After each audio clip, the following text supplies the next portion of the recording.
அஸ்ஸலாமு அலைக்கும். இன்றைக்கி நம்ம வீட்டில் என்ன லஞ்சுன்னு வாங்க பார்க்கலாம். சுட சுட சாப்பாடு ரெடி ஆயிடுச்சு. பாறை மீன் குழம்பு, கத்திரிக்காய், மாங்காய் எல்லாம் போட்டு சூப்பராக பாறை மீன் குழம்பு.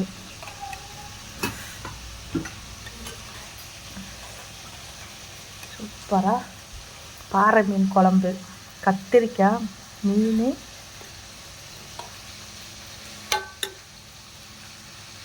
மாங்காய் எல்லாம் போட்டு சூப்பராக பாறை மீன் குழம்பு. செம்ம டேஸ்ட்டாக இருக்கும். மீன் வந்து உடையாமல் எடுக்கணும். அது கூடவே கொஞ்சம் பருப்பு கடையல், பாறை மீன் வறுவல் சூப்பராக ரெடி ஆயிடுச்சு. பாறை மீன் வறுவல் அது கூட கொஞ்சம் யாராவது வறுத்துட்ருக்கிறேன். இதுதான் இன்றைக்கி நம்ம வீட்டில் லஞ்சு மீன். இந்த வீடியோ பிடிச்சா மறக்காமல் நம்ம சேனல் சப்ஸ்கிரைப் பண்ணுங்கள், லைக் பண்ணுங்கள், மறக்காமல் பெல் ஐக்கானை கிளிக் பண்ணுங்கள். தேங்க்யூ.